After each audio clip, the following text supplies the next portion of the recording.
René Guénon, Introduction générale à l'étude des doctrines hindoues. Troisième partie, les doctrines hindoues. Chapitre 16, l'enseignement traditionnel. Nous avons dit que la caste supérieure, celle des brahmanas, a pour fonction essentielle de conserver et de transmettre la doctrine traditionnelle. C'est là sa véritable raison d'être, puisque c'est sur cette doctrine que repose tout l'ordre social, qui ne saurait trouver ailleurs les principes sans lesquels il n'y a rien de stable ni de durable. Là où la tradition est tout, ceux qui en sont les dépositaires doivent logiquement être tout, ou du moins, comme la diversité des fonctions nécessaires à l'organisme social entraîne une incompatibilité entre elles et exige leur accomplissement par des individus différents, ces individus dépendent tout essentiellement des détenteurs de la tradition, puisque s'ils ne participaient effectivement à celle-ci, ils ne pourraient non plus participer efficacement à la vie collective. C'est là le sens vrai et complet de l'autorité spirituelle et intellectuelle qui appartient aux brahmanas. C'est là aussi, en même temps, l'explication de l'attachement profond et indéfectible qui unit le disciple au maître, non seulement dans l'Inde, mais dans tout l'Orient, et dont on chercherait vainement l'analogue dans l'Occident moderne. La fonction de l'instructeur est véritablement en effet une paternité spirituelle, et c'est pourquoi l'acte rituel et symbolique par lequel elle débute est une seconde naissance pour celui qui est admis à recevoir l'enseignement par une transmission régulière. C'est une idée de paternité spirituelle qu'exprime très exactement le mot « gourou », qui désigne l'instructeur chez les hindous et qui a aussi le sens d'ancêtre. C'est à cette même idée que fait allusion chez les arabes le mot « sheikh », qui, avec le sens propre de vieillard, a un emploi identique. En Chine, la conception dominante de la solidarité de la race donne à la pensée correspondante une nuance différente et fait assimiler le rôle de l'instructeur à celui d'un frère aîné, guide et soutien naturel de ceux qui le suivent dans la voie traditionnelle et qui ne deviendra un ancêtre qu'après sa mort.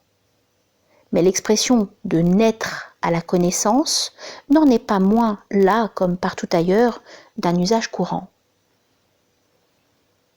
L'enseignement traditionnel se transmet dans des conditions qui sont strictement déterminées par sa nature. Pour produire son plein effet, il doit toujours s'adapter aux possibilités intellectuelles de chacun de ceux auxquels il s'adresse et se graduer en proportion des résultats déjà obtenus, ce qui exige de la part de celui qui le reçoit et qui veut aller plus loin un constant effort d'assimilation personnelle et effective. Ce sont des conséquences immédiates de la façon dont la doctrine tout entière est envisagée. Et c'est ce qui indique la nécessité de l'enseignement oral et direct, à quoi rien ne saurait suppléer, et sans lequel d'ailleurs le rattachement d'une filiation spirituelle régulière et continue ferait inévitablement défaut, à part certains cas très exceptionnels où la continuité peut être assurée autrement, et d'une façon trop difficilement explicable en langage occidental pour que nous nous y arrêtions ici. Quoi qu'il en soit, l'oriental est à l'abri de cette illusion, trop commune en Occident, qui consiste à croire que tout peut s'apprendre dans les livres, et qui aboutit à mettre la mémoire à la place de l'intelligence. Pour lui, les textes n'ont jamais que la valeur d'un support, au sens où nous avons déjà souvent employé ce mot, et leur étude ne peut être que la base d'un développement intellectuel, sans jamais se confondre avec ce développement même. Ceci réduit l'érudition à sa juste valeur en la plaçant au rang inférieur qui seul lui convient normalement, celui de moyen subordonné et accessoire de la connaissance véritable. Il y a encore un autre rapport sous lequel la voie orientale est en antithèse absolue des méthodes occidentales.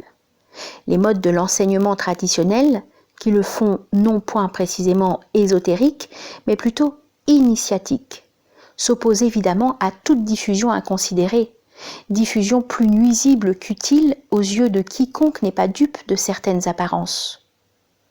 Tout d'abord, Il est permis de douter de la valeur et de la portée d'un enseignement distribué indistinctement et sous une forme identique aux individus les plus inégalement doués, les plus différents d'aptitude et de tempérament, ainsi que cela se pratique actuellement chez tous les peuples européens.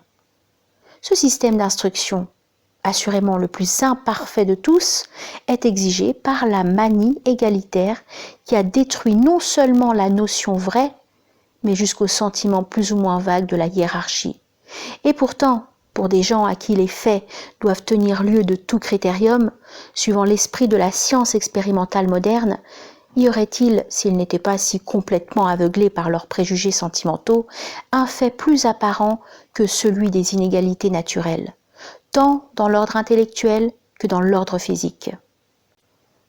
Ensuite, il est une autre raison pour laquelle l'oriental, qui n'a pas le moindre esprit de propagande, ne trouvant aucun intérêt à vouloir répandre à tout prix ses conceptions, est résolument opposé à toute vulgarisation. C'est que celle-ci déforme et dénature inévitablement la doctrine, en prétendant la mettre au niveau de la mentalité commune, sous prétexte de la lui rendre accessible. Ce n'est pas à la doctrine de s'abaisser et de se restreindre à la mesure de l'entendement borné du vulgaire. C'est aux individus de s'élever, s'ils le peuvent, à la compréhension de la doctrine dans sa pureté intégrale. Ce sont là les seules conditions possibles de formation d'une élite intellectuelle, par une sélection appropriée, chacun s'arrêtant nécessairement au degré qui correspond à l'étendue de son propre horizon mental. Et c'est aussi l'obstacle à tous les désordres que suscite, quand elle se généralise, une demi-science bien autrement néfaste que l'ignorance pure et simple. Aussi, les orientaux seront-ils toujours beaucoup plus persuadés des inconvénients très réels de l'instruction obligatoire que de ses bienfaits supposés. Et à notre avis, ils ont grandement raison. Il y aurait bien d'autres choses à dire sur la nature de l'enseignement traditionnel, qu'il est possible d'envisager sous des aspects plus profonds encore. Mais comme nous n'avons point de prétention d'épuiser les questions, nous nous en tiendrons à ces remarques, qui se rapportent plus immédiatement au point de vue où nous nous plaçons ici. Ces dernières considérations, nous le répétons, ne valent pas seulement pour l'Inde, mais pour l'Orient tout entier. Il semble donc qu'elles auraient dû, plus naturellement, trouver place dans la seconde partie de cette étude. Mais nous avons préféré les réserver jusqu'ici, pensant qu'elles pourraient être mieux comprises après ce que nous avions à dire en particulier des doctrines hindoues, qui constituent un exemple très représentatif des doctrines traditionnelles en général. Avant de conclure, il ne nous reste plus qu'à préciser, aussi brièvement que possible, ce qu'il faut penser des interprétations occidentales de ces mêmes doctrines hindoues.